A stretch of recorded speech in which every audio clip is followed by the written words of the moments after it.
Hello, everyone, and welcome to Rule Thirds, a film podcast. That worked for you, Max? Was that catchy? That was catchy, that was hip, that was happening, that was cool, that was good. It's happening, fresh. It's radical. It's like if that was a person, I would like snap my fingers and like point at them and be like, "Yeah, that's cool." That's a great tagline. Anyway, everyone, welcome to Rule Thirds. We are a film podcast, but we're looking for something snazzier than that. But today's fun for me because we've been reviewing movies a lot lately, and today we're not reviewing a movie. We're just going to have a nice chat about a subject that I've been thinking about lately. It'll be an interesting conversation. Hopefully, it's kind of up in the air. We'll discover if it's interesting alongside you, dear viewer. This is an interactive podcast. Is it boring or not? The mystery episode. Anyway, my name is Sean. And my name is Max. And so before we get to... I should have done that sooner. My bad. But we're going to get to this topic that I set up so confidently a few seconds ago. But first, we need to do a community segment. And it's actually rather sparse today. This does not surprise me, Sean. I don't know why it surprises you. Well, I mean, it's like we're like half the comments because we only have one. Oh, a whole 50% drop. Oh no, yeah. We need to do more clickbait stuff, Sean. Like a Fantastic Four review the weekend it comes. Ah, dang it! It didn't work. Well, we have 14 views, so huzzah! It's weird. Our Mad Max review has like a ton. Well, that's because people don't agree with you. That's why. So maybe we should do that more. And that's the problem. We agree with usually the general masses. Not always, but most of the time. And honestly, I think that's what makes us valuable, because, like, you should listen to us. We're pretty much you guys. Or you don't have to agree with us, but you should still listen, because, different opinions, perspectives, Yes, you should always listen to my opinion. I don't have to listen to yours. Oh, God. No. I'm the one behind the microphone. Listen to other opinions that are not yours, but not Sean's, because really, after a while, it gets to you. Anyway. Hashtag honest. Hashtag hopefully your audio quality is better, by the way. I want to apologize again. I'd like to apologize for that. For those of you who listened last time, I was so caught up in the hype that I forgot to adjust my recording level, and so it takes in everything. If it sounds terrible this time, that means that GarageBand, which has become quite a nuisance to us recently, and my microphone is lying to me, and I'll have to write a very angry letter to Apple, which they will totally read. Anyway, Sean, what's the community saying about F4? The sudden and inevitable betrayal of Max's microphone. Stay tuned. It's also funny, I want to plug it really quick. Even though the audio quality is bad for half of it, you really should go listen to our Fantastic Four review, because that was a delight. Not the movie, but the angry ranting after. It's very therapeutic. What do you say, Max? The question is, yes. It was angry, ranty, but it wasn't like too much, though. The question is, it's not, is it good? Is it, how bad is it? Yeah. Honestly, that is it. It's kind of... And the real question, is it worse than Pixels? If you haven't listened, go check out and find out. Yes. That's the like clickbaity title, because I mean, obviously it's the answer not may good, surprise you. But is it worse than Pixels? Only the listening will tell. Anyway, yes, I should get community segment because it's short, but you should get to it. It's just Whitley, who says it's kind of sad that the best interpretation of the Fantastic Four is the Parr family from The Incredibles. Of course, this is a pretty common observation. The Incredibles is an excellent film. Oh, yeah. And not only does it borrow a lot of superpowers from the Fantastic Four, but it borrows the family element that is apparently in the comics, but never brought into film. Yeah. So it's apparently, according to everyone, just like the best representation of the Fantastic Four, even though they are not the Fantastic Four. Oh my God, they kind of are though. Okay, hold on. Oh yeah, there's the stretchy one. Okay, the thing force is field invisibility. The thing is Mr. Incredible. Invisible Woman, or like that's Violet. Mr. Fantastic and even force fields and invisibility, not even just one. Yeah, even force field and invisibility. It's the same thing. And Mrs. Incredible, I keep thinking it's Mr. Incredible. Okay, Mr. Incredible has Mr. Fantastic's powers, and Jack has the ability to manipulate his own skin to become certain elements, like the Human Torch. Unfortunately, it's more like just they took out Human Torch and put in the Flash. But can't wait for the freaking sequel. Cannot wait. I want to see Jack become a villain, because he's like the most unstable superhero ever, because he's like got all the powers. All right, Le twist. All right, let's get to the second part of the comment. No, there's one more thing in the comment. For our question, he said he's only seen the 2005 movie. He hasn't seen the new Fantastic Four. Good, don't. Maybe if you're morbidly curious, get it on. Like, no, not even that. I wouldn't say that, because it's boring. I think it's not like really. But if you're curious of how ridiculously just incompetent it is, it might be worth it on DVD. I want to show that movie to all the people who are like, I don't like superhero movies. I think they're so overdone, and Marvel is just... I mean, it's okay to not like superhero movies, but to not like them for some snobby reason, I'm going to show those people this movie. This is when it's bad, okay? You have no idea how spoiled... Oh, by the way, Ant-Man, I am so sorry that I was even slightly negative towards you. You are like this magnificent masterpiece after seeing Fantastic Four. Ant-Man knows, bro. They always find out. Ant-Man knows, bro. And then he says, for franchise that's never gotten a good movie, he says the closest ever got was, he said, with Digimon. Oh, I saw that movie. I saw the movie when it came out. Games was a short film, apparently was okay. Judging by his comment, he thought it was okay. And then something called Summer Wars did it infinitely better. So I guess they haven't gotten a feature that's any good. So I don't know anything about Digimon except the really catchy theme song. So Digimon Digital Monsters. You know the theme song. I won't get a second. Let's not do that. Let's not get copyright striked already. Yeah, we're done.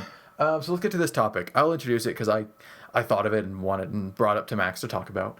And I'm the host. I usually intro. The challenge is, I don't think I have much to say about this topic. Sean, you have to convince me otherwise. Okay, that is the challenge. And listener, your challenge is to not click away when it's just me talking to myself for 40 minutes. So, do we both accept our challenges? We'll find out. Let's hope. So, it's really less the viewer's interest in than my interest. I'm probably gonna just stop recording, let you just keep going. just hang up Skype's like, you got this, whatever. So yeah, the topic is something I'm trying to find a better name for, but since we're recording right now and we're gonna have the title up very soon, for now I'm gonna be calling it the Legacy Effect. And so what the Legacy Effect is it's a thing in media. It can be TV, it can be movies, video games, really pretty much any form of narrative media. And it's kind of a new phenomenon in mainstream film because of all these reboots and adaptations happening. So what I kind of think of as the legacy effect, is that what I'm calling it? Yeah. Yeah, okay. It's just, it just doesn't stick. I can't even remember it even though I said it a few seconds ago. The legacy effect. Basically what I define is whenever there's an adaptation or a reboot or some form of second interpretation, incarnation of the same IP, there are things that carry over from its original source or from the second version or the third, however many versions in you are. And because of this, there's a pre-existing knowledge behind certain elements. So for example, when people say that, the Spider-Man reboot's happening, everyone's wondering about, are they going to do Uncle Ben being killed? So it's like that's just a knowledge that's there.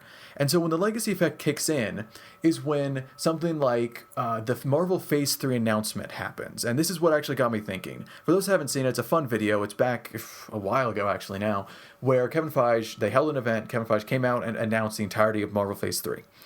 And the thing that got me thinking about this is they just had a title reveal for the Thor Ragnarok, and the crowd's reaction was very interesting because Thor appeared in the mist. Everyone's like, whoa, yeah, Thor movie, even though that was already confirmed to be happening, whatever. But then when Ragnarok appeared, everyone goes nuts. And this is what got me thinking, because Ragnarok doesn't mean anything really. It just means literally it means apocalypse. It literally means apocalypse. So we're talking X-Men Ragnarok or Thor Apocalypse. Switch the titles to your heart's content. But why people were cheering is because it's a famous storyline in the comics. And so people have the expectations of, oh man, they're doing the Ragnarok story. I remember actually around the time that Thor: The Dark World was coming out, people wanted Ragnarok to happen. There were like fan-made logos of the next Thor movie that pretty much looked like the official Thor Ragnarok logo. So people wanted this for a long time. It wasn't like a huge surprise. So I can see where the reaction's coming from that, but like, the only thing I know about Ragnarok is that it's a big villain and there's some kind of robot Thor in it. I think that might be it. Who knows if they'll do that. But anyway, that illustrates what the legacy effect is, or what I've been calling the legacy effect, where people knew what Ragnarok meant, and that got a reaction. And I think that's a very new thing. That's very interesting, that things already have meaning going into something that's totally new, because it's attached to an IP or a franchise. I think this can also work for book adaptations. For example, a great example of the legacy effect that I just remembered now is, Sean, think back to the 2000s and when the Harry Potter franchise was a phenomenon. Now, you can distinguish that from any other time after 1999, but really, 2007 specifically.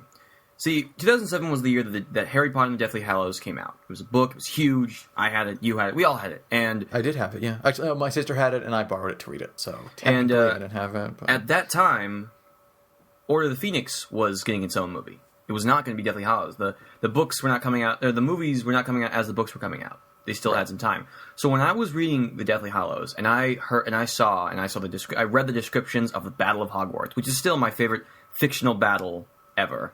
I got really excited to see that happening on the big screen. And so I had, as a teenager, I had expectations for the Battle of Hogwarts, which to me were totally filled. And sorry, go ahead. Well, just like I think the best example of that is there's like a tracking shot in Deathly Hallows Part 2 where it's a tracking shot where it just pushes in to like all the flames and all the people fighting everything, and it's exactly what's described in the book. It's exactly what it's done. Like it's exactly what you'd want from the Battle of Hogwarts. So I guess that would be a good example of the legacy effect. Yeah, sure. And that's a very, like, short-term one. Like, that's just the book was out a few years before the movie. Yeah. But just the term, the Battle of Hogwarts, like, people knew that was going to happen. But as soon as they mentioned, like, oh, yeah, this much of the movie is the Battle of Hogwarts. Why should people care? You know what? They shouldn't.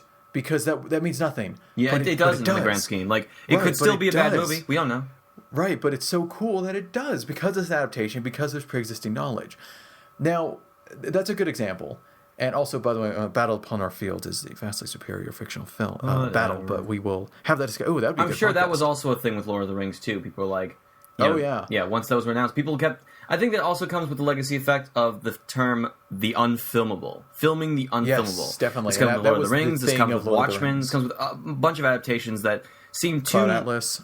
What? And they were right.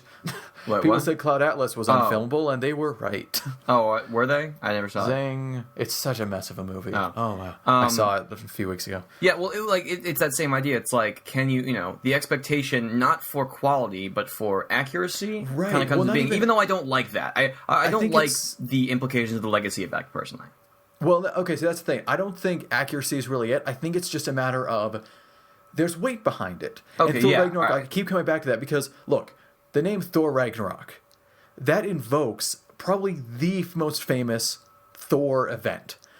That doesn't say anything about quality. It doesn't say anything about how accurate they're going to be. In fact, they're not, because Thor Ragnarok is actually something totally different. They're actually going to be adapting Thor Fear Itself is the name of the arc. But they are. They're doing Fear Itself, which is the event of Ragnarok, but Ragnarok was a villain. It's really confusing, but they're doing Fear Itself. People know what they meant when they said... Yeah, I know, comics, right?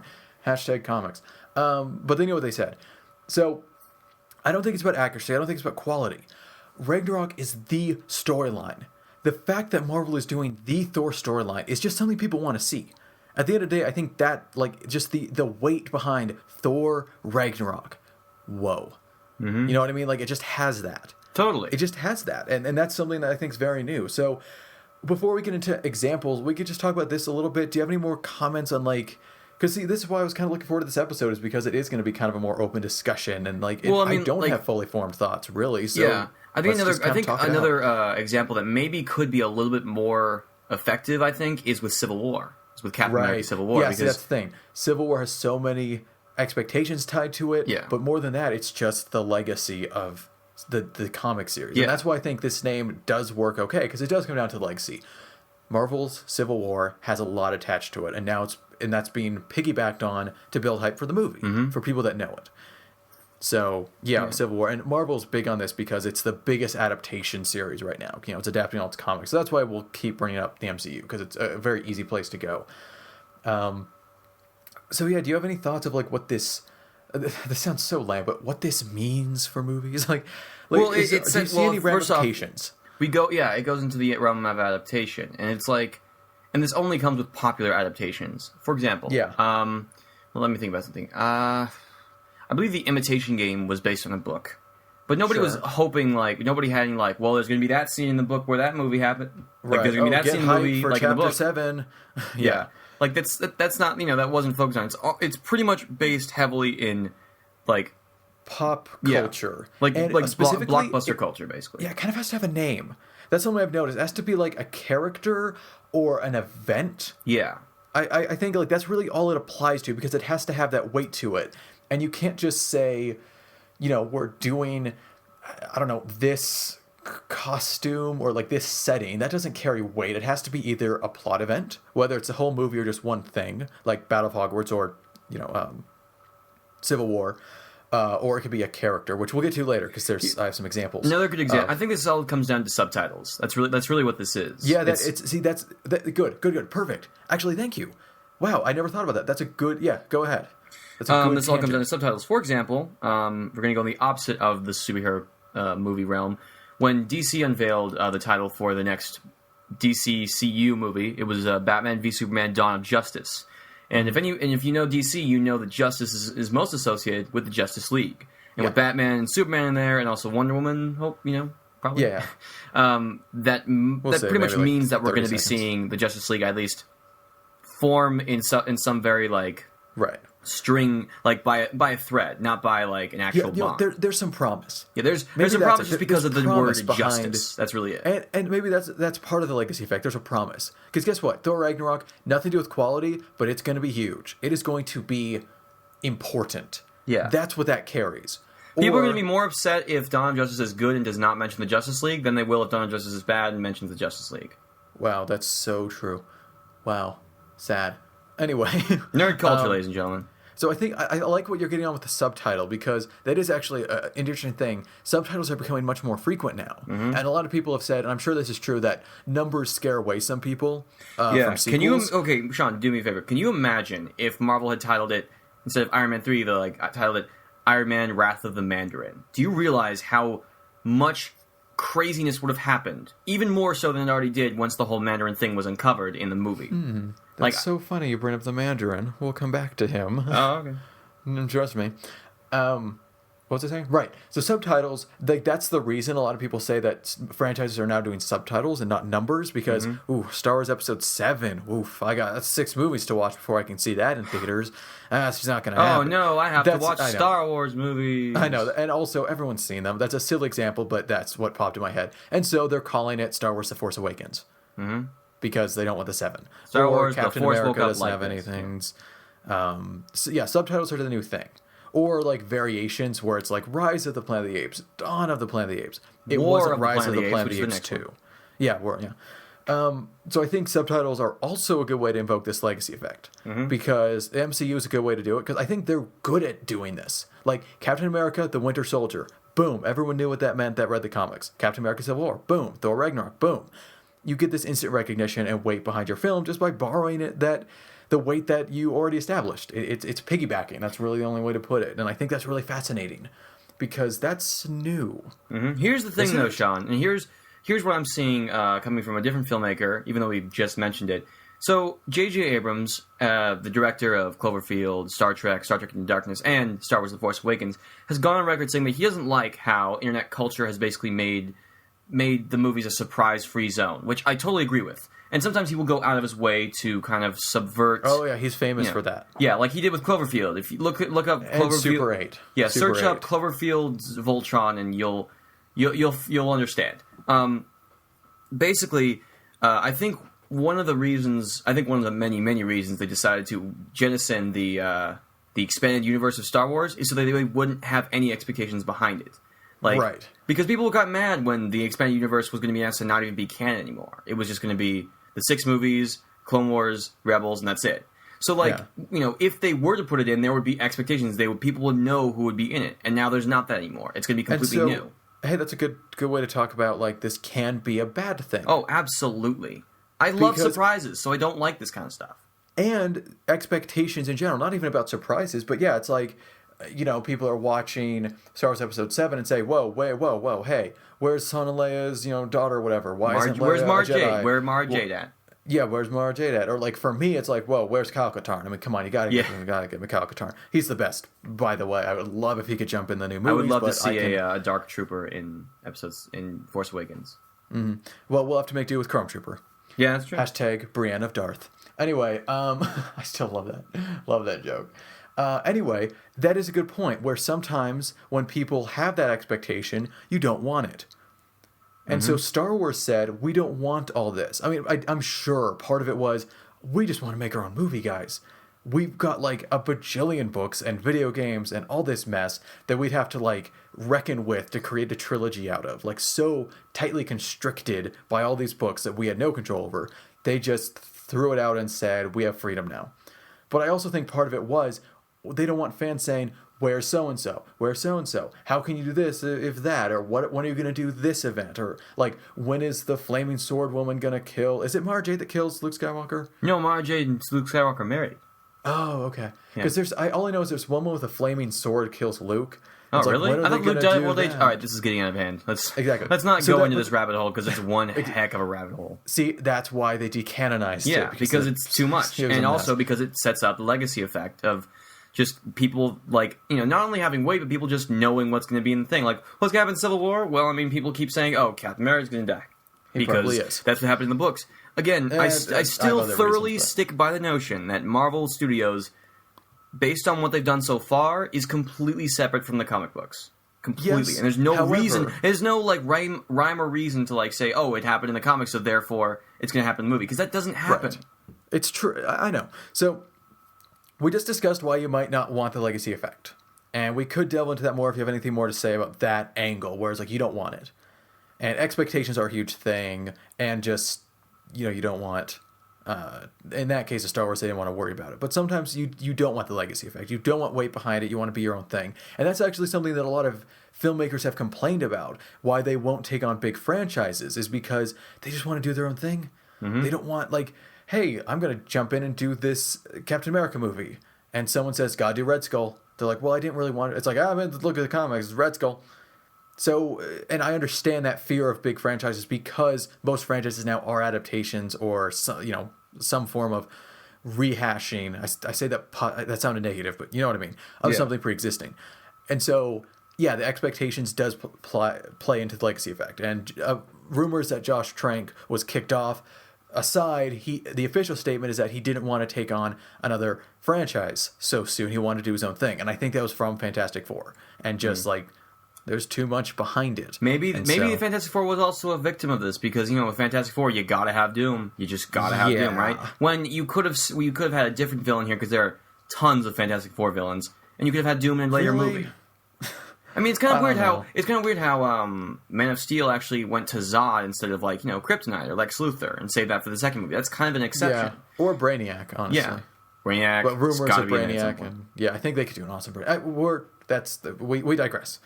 But I think that's a good way to transition because you brought up sometimes you don't want it and you like to think whether or not it's true that Marvel can get away from it and do its own thing, and a lot of times it has.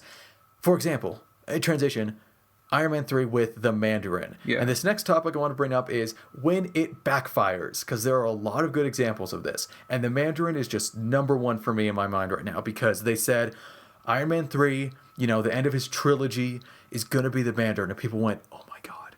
The Mandarin, it's like his arch enemy, and he has these magic rings, and he's done this and this in the comics. They're doing the Mandarin. This is amazing. The legacy of the Mandarin just flooded through, and the hype train was fueled 5 times its speed going towards the station. It's incredible that wasn't leaked. Really. Oh yeah, that is important. Actually, it's funny. It actually was for me. I think I mentioned this. I read this. This shows how weird and risky Iron Man 3 was. I read the entire all the spoilers for that movie a few weeks before seeing it. I didn't believe them because it was stuff like Peppers gets powers, Killian and kills Killian, and the Mandarin's an actor. I was like, okay, they're just making stuff up. And then I see why would you spoil yourself that though? It was in a YouTube comment. It wasn't intentional. But anyway, freaking YouTube. But it was impressive that it wasn't leaked publicly, big scale spoiled. True. But for those who don't know, this huge hyped up villain to end all villains of Iron Man was a ruse, a smokescreen. The Mandarin didn't exist. It was a character in the universe, and the actor was this hilariously feeble, drug addicted actor who was just down on his luck, and he was really funny. He was a comedic character, not the threatening villain. A fantastic twist that actually adds a lot to the story, to the weight of the story. It does, and that's the thing. In its own right, I think people would be so down for this twist. Isolated, I don't think people would be upset. This is Marvel. Humor is not foreign to Marvel. People would have gotten a laugh out of this, I think. And it's such a Marvel thing. You get some really good laughs out of this twist, and you're left with a disappointing villain. look, Guy Pearce, I love you, but Marvel doesn't write good villains, and you're no exception in Iron Man 3. I'm sorry. So it's perfectly Marvel. People shouldn't have had a problem with this. They would have laughed and be like, that was clever. And maybe even, people would have said, oh, it's a statement about how, the media and how you can manipulate people's minds and the whole idea. Again, there's a lot to that movie. It's actually a really smart movie. I think that all would have come up. Would you agree, Max? Yeah, I think things would have changed maybe if they called it like Iron Man Extremis. And so people would be set up for the Extremis storyline as opposed to the Mandarin storyline. They'd be like, but even so, that even if when the movie started they say the Mandarin, the backlash would have happened. Maybe not as bad because it wouldn't have all the build up. But what I'm getting at is this is the legacy effects problem. This is people expecting what they've seen the Mandarin as to be done again. And when they went with a new angle and didn't live up to kind of the legacy of the Mandarin, and they wanted to do something new with it, add to it, in fact, it backfired. Excuse me. It backfired. Mm-hmm. And Max, we both know this because I've argued with people online about why it was a really good twist, and they're the comics. People don't realize in the comics, it's like a really racist character, by the way. Really racist. Shockingly, you just know. I'm so glad they didn't do the Mandarin. Yeah, anyway. You want to make true to Mandarin, then you would have had to make Iron Man 3 kind of racist. Yeah, so good for you for not doing that. So that's an example of it going wrong. Do you have any others? Well, it always comes down to adaptations. Yeah, exactly. Again, the legacy effect really only applies to adaptations or reboots kind of thing. I know. Here's another good example, which I keep going back to this franchise. Harry Potter and the Goblet of Fire. People expected, with the name The Goblet of Fire, people expected the entirety of the book to go in there. It didn't, and people think it's terrible. They say it's the worst. I think it's one of the best. I really like that movie. It's really top good. Half for sure. But regardless of that, people were more upset with the fact that they left out all the stuff about house elves' rights and right. And, all these weird side things in the book. Yeah, the funny thing is, the filmmakers, they're like, "Hey, J.K. Rowling, do you mind if we just act this?" And she's like, "Yeah, go for it." She was totally down with the whole thing that the books don't matter when it comes to the movies. Here's a red flag. When you're more upset than the author, when you're more anal about keeping everything in than the person that created it, that's a red flag, fans out there, that you need to kind of chill about it. And of course, Rowling is smart. The whole legacy effect could launch into this whole thing about the books don't matter, part 2, because we already did an episode. It was a great episode, but we'll keep it contained. But that is a good example of the expectations of the legacy effect backfiring as a whole film, not just a character. The entire movie, people were upset it wasn't exactly like the book. Mm-hmm. So, yeah. I'm trying to think of other ways it went wrong. Spider-Man 3, everyone was upset about how they handled Venom. That backfired on them. Yeah. You know what? It's appropriate that I bring Spider-Man because really what the legacy effect comes down to is with great power comes great responsibility. If you're going to invoke these huge, backgrounds of your events or characters or, whole movies, in the case of Goblet of Fire, you kind of have to be ready to live up to it. And sometimes the fans are to blame with it not living up. I'm doing air quotes, but you can't hear that. Like Goblet of Fire. It is a good movie. Fans, please stop. It's okay to not like the movie, but don't dislike it because it doesn't have whatever... wasn't there, shrub people in the maze or something? That book was a little weird compared to the others even. Anyway... so that's when it backfires. That's when it backfires. A lot of times it's the fans, but a lot of times it's just you got to be ready to take it on. Because I don't blame fans for being upset at how they handled Venom. I think Venom's way cooler than Spider-Man 3 had him. I think that. No, I don't think I don't agree with you on the Mandarin. Never mind. End of list. That was the other example we had. Do you have anything else, Max, on the whole failings? Because we could talk a lot about expectations of fan bases, but that's a whole other subject. It's I should start writing this stuff down because we're coming up with a lot of decent topics here. Let's see. I'm trying to go through all the big franchises. Let's see. I want to say it has something to do with again, it just comes down to subtitles. You just have that in there, and of course it's going to make sense. Here's one. Okay. Legacy effect actually can come into effect, maybe not in a bad way, but it can come into a bad way. A few months ago, there was a rumor, and I don't think this is confirmed, that the next Spider-Man movie would be called Spider-Man: The New Avenger. And basically, this would essentially mean that the new Spider-Man movie would be focused on Spider-Man being in the MCU as opposed to his own story. And people made tons of assumptions here and there about that. Now, that's not the official title. I don't know if they confirmed or denied that, but that rumor kind of faded away, so I'm pretty sure that's not true. However, it still got people talking just because it was, it was more based on not only their expectations, but the fact that it was more or less... Let's see, how do I say this without offending anybody? Go ahead, offend people, please. Please. With Spider-Man, it was more like, we want to see the same villains again, as opposed to like seeing Spider-Man train for the Avengers, which is interesting because this is kind of going out of topic just for a second. The new Spider-Man cartoon, it began with him like meeting Nick Fury and meeting Shield and like, hey man, you might want to join the Avengers, and like the whole storyline is him prepping for the Avengers. So people started thinking, hey, this is just going to be based on that new cartoon, and like it got out of control. I don't think it's true because it never got confirmed or anything like that. But it was essentially the fact that it wasn't like Spider-Man: The Wrath of Kraven or something like that. It was people got all up in arms about it. Some people, not too many people, because you probably didn't see all the stuff happening. But I mean, because you would have heard about it if not. But yeah, it's that kind of deal. That was I stumbled through that, but you hope you get what I mean. Yeah, I get it. I get you. I want to just wrap it around to kind of recap a few more thoughts I have on the legacy effect. It's late, I guess. In my head, it's not, but oof, I'm fading. Because I have an interesting tangent to end on. But first, I want to just wrap around because I think there were a lot of good. There's just a lot of, I don't know. There are a lot of good examples I wanted to bring up, it can even be not even a reboot. Like I'll bring it up again. Sorry, it was Doctor Who. They brought back a classic villain from the old show, and no one was expecting that. And like that has weight to that character. Just the name. I guess I don't want to do spoilers, but the name invoked all those decades of the show running before. And like this is something that storytellers should take advantage of. Because we did bring up the when it backfires and why you won't want it, but at the end of the day, I think it is a positive thing. Because it's invoking something good. Would you agree? Like, most of the time, it's a good thing. Yes, but also it sets up an Sorry, go ahead. It just sets up expectation. Like, it does set up, like, well, you got to do this then, and if it doesn't happen, then, well, it's on you. As opposed to... But is that the fault of the audience and not the person that says, hey, that's the fault of the audience, absolutely. Hyped by calling it Ragnarok. Yeah. So, the better example is... They wanted to throw Venom in, and they had this idea of Venom that they thought was good. Whatever, we don't know if they were super into it or not. Is it their fault that the fans came with their expectations? Or something like Suicide Squad, where people are so critical about how Jared Leto's Joker is, because there is, like, very few characters that have as much weight behind them as the Joker in nerddom. Like, the baggage of the name of the Joker is insane. Mm-hmm.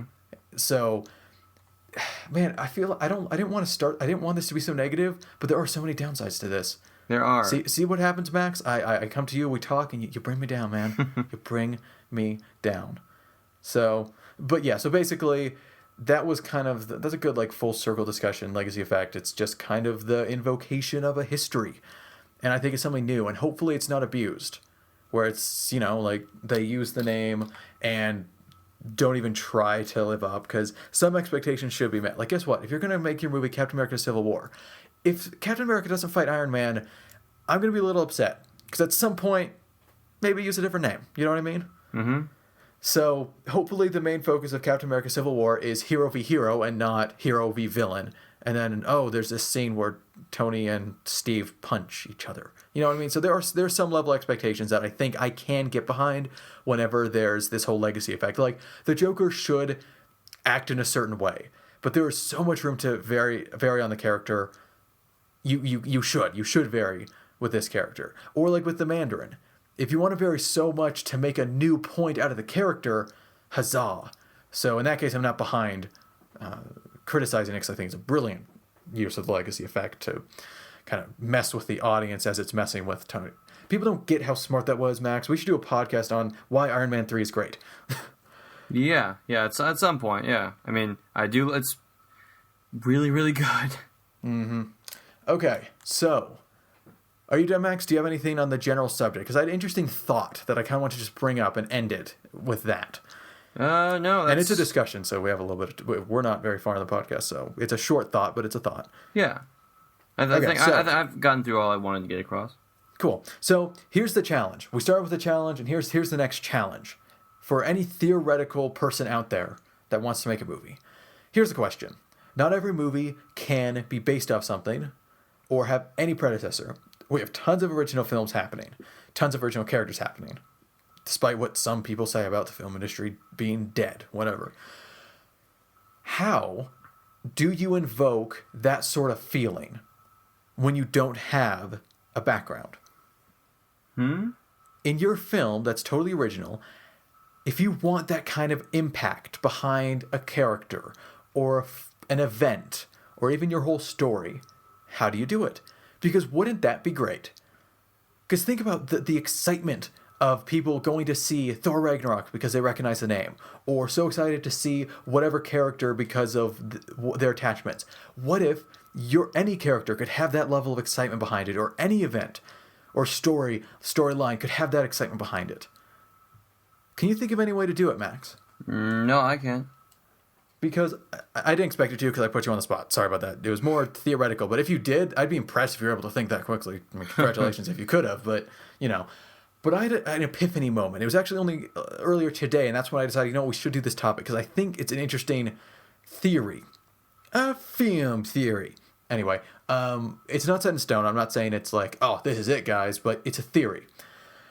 What the legacy effect does, as we've established, sets up expectations. And what adds an element of interest is it's going to be done slightly differently. Whether or not people want to admit it, they're interested because it's going to be in a different format, or there's going to be some spin on it. So people aren't going to Thor Ragnarok because they want to see the comics. Like 90% of those characters don't exist in the MCU. It's not going to happen. But they want to see the MCU do Thor Ragnarok. Right? Yeah. Like they want to see, what does the MCU do with that storyline? So here's the thought. The whole thing is about expectations and how it's going to be changed adds an element of interest. So you've got your set weight behind something that you know is going to happen. There's a base set of expectations that are like set in stone, but there's always the possibility or even expectation, even necessity for there to be a variation. Does this sound familiar? Because this sounds to me like a lot like a very commonly used, but not lately, which is kind of the point I'm getting at, story element and plot device. What is it, Sean? In a single story, you get a ton of expectations, but you know it's going to vary, and your interest is how it varies. Not ringing a bell? No. Maybe I can remind you with The Boy Who Lived. Or... No, I'll just cut to the chase. This might go on a while. Prophecies. Oh. That's a good point. That's a good point. Because think about it. Isn't that what Prophecies, that the point was? Character gets to a place, and they're like, there's a prophecy. That event A, event B, event C. Ooh, big event D shall occur. And then as the movie goes on, they mention event D. You will face so-and-so, it is prophesized. And everyone's like, oh, that's been built up. We have expectations for that event based on what other people have said previously. Mm-hmm. But everyone knows that no prophecy is exactly the way it's said. That's like every prophecy story ever. There's always a twist. All right, you got me. There's always that moment. And that's what keeps the interest going. And so it's like, you will die here. Well, there's always a twist where it's like they technically die, but then they're brought back. Or, there's always that variation. There's always the gotcha. Do you get what I'm getting at, Max? Yeah. Anything to add? I guess, listen, I'm all down with the whole Chosen One prophecy thing being erased from film narratives, personally. Right, because at this point it's just overused. Yeah. And I think, even though it hasn't been used in a while, I'm pretty sure I've seen, at least one or two trailers that has, it spoke of a boy who would do this. Yeah, Pan. Pan. Yeah. Yep, Pan has the prophecy. Thanks, Pan. And what's funny is that Pan doesn't need it because it should have the legacy effect. You have the character Captain Hook, and there's a shot of a crocodile in the trailer. Yeah. Guys, we know what's going to happen. You don't need to do the prophecy. But here's what I'm kind of getting at.